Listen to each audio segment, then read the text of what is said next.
avoir cette carrière, parce que d'abord, tu commences par là où tu es. Hein? Comment, des exemples, quand il était en Russie, il a osé dire qu'il ne va pas prendre la main des patriotes. Merci. Ah bon? Comment c'est possible ça? Et maintenant, l'Européen est en train d'aller voir. Et quelque part après, il est arrivé à Macky Sall. Macky Sall, après, il est allé, et même lui, ils sont allés donner la main à Oligui, alors qu'on sait qu'Oligui, c'est une révolution de couleur. Comment c'est possible? Merci. Merci beaucoup. Merci beaucoup.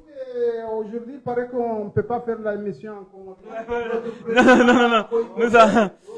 Non. En tout cas, merci beaucoup, monsieur Mansab, monsieur et notre ami Hashimo. Nous venons à la fin de notre émission que j'espère que c'est vous qui va la conclure pour fermer notre page de ce soir.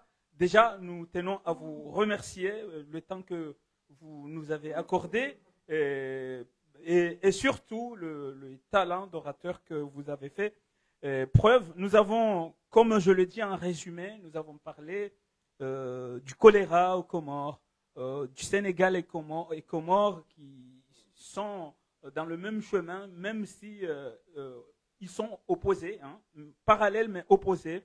Nous avons parlé troisième question du sujet de Wambushu 2. Hein, vous avez résumé en prise de conscience du peuple comorien et surtout de la population de Mayotte. Maintenant, je vais essayer de vous caresser un peu puisque j'ai l'habitude quand je pense que vous n'êtes plus, même si vous êtes notre première invité d'honneur dans notre émission. Je vais essayer de pousser un peu le bouchon, puisque nous avons parlé à la fin du bilan d'Azali qui est chaotique et catastrophique. Donc, si j'ai bien compris, depuis que Azali est là, ces derniers temps, ces derniers 8 ans de pouvoir, le bilan est totalement négatif.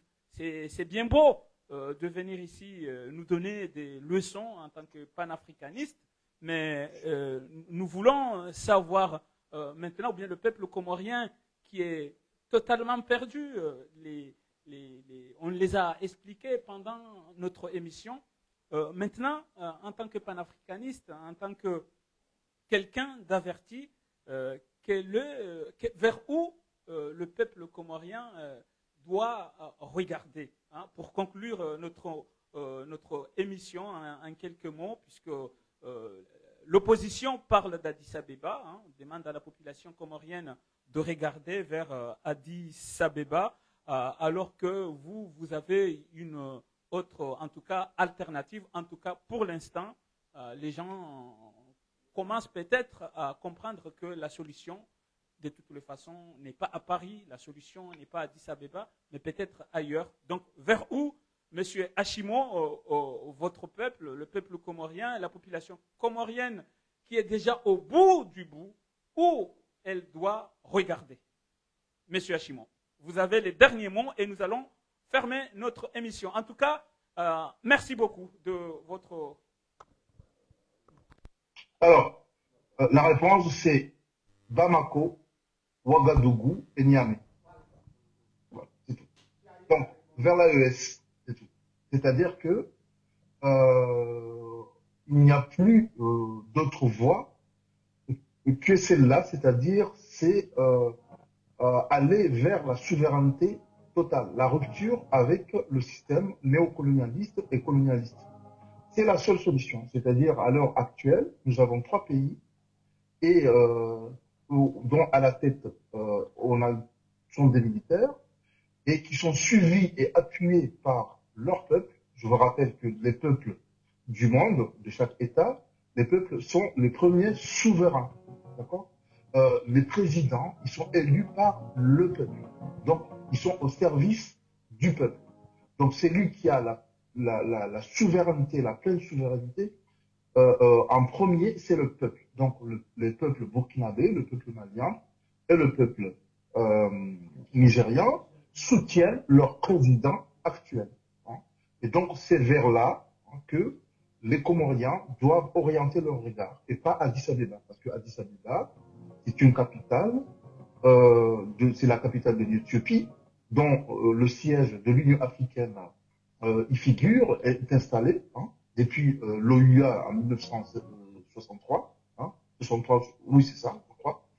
Donc à l'époque où c'était l'OUA, et qui avait des vocations panafricanistes, qui est celle de l'intégration de l'ensemble des pays membres de l'Union africaine, qui est celui de garantir la sécurité et la démocratie.